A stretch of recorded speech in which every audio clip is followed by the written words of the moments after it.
বাইরের কান্ট্রিগুলো থেকে স্টুডেন্টরা এসে আমার দেশে পড়াশোনা করে। কিন্তু এটা কি আমরা কিন্তু করতে পারি না।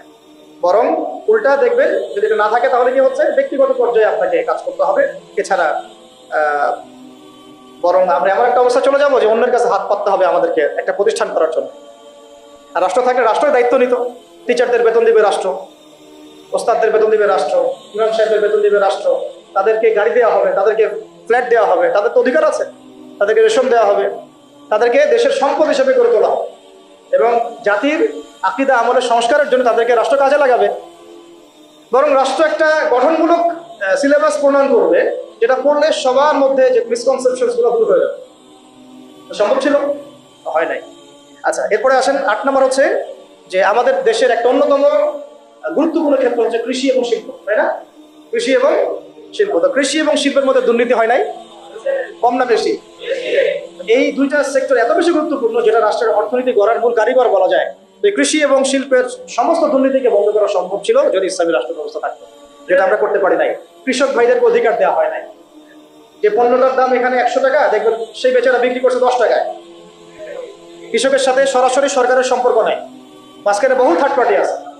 তাহলে ওদের উপর জুলুম হচ্ছে না? শ্রমিকের আপনি গার্মেন্টস এর বেতন দিচ্ছেন 10,000 টাকা, 12,000 টাকা, এই পণ্যগুলোকে এক্সপোর্ট করে তারা কোটি কোটি টাকার বিজনেস করছে। তাদের এবং রাষ্ট্রের মাঝখানে একটা কি আছে, মধ্যস্থতা করার একটা মাঝখানে থার্ড পার্টি আছে। মাঝখানে অনেক টাকা পয়সা গায়েব হয়ে যাচ্ছে একবার উপরে। এর উপরে যাচ্ছে না, যাচ্ছে কানাডায়, সুইজারল্যান্ডে, সুইস ব্যাংকে, অমুক জায়গায়, তমুক জায়গায়। তো এই যে গরিবের রক্তচোষা অর্থনীতি, এটা বন্ধ করা যেত যদি আমরা ইসলামী রাষ্ট্র ব্যবস্থা প্রণয়ন করতে পারি। কি লম্বা হয়ে যাচ্ছে নাকি?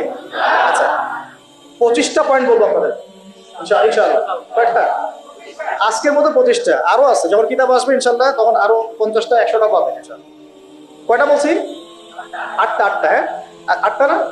9 নম্বর লিখেন। 9 নম্বর হচ্ছে যাবতীয় অপসংস্কৃতিকে রুখে দেওয়া সম্ভব ছিল। যেমন স্টার জলসা, জি বাংলা, হ্যাঁ, পরকিয়া শেখানো হয়, জেনা শেখানো হয়, মদ খাওয়া শেখানো হয়, হ্যাঁ, তারপরে ওই যে গুন্ডা মাস্তানি করাকে হিরোর রোল দেওয়া হয়, আর আমাদের ছেলে পেলে ওইটাকে ফলো করে। সমকামিতাকে প্রমোট করা হচ্ছে, এলজিবিটি কে প্রমোট করা হচ্ছে, এখন তো ট্রান্সজেন্ডারকে প্রমোট করা হচ্ছে।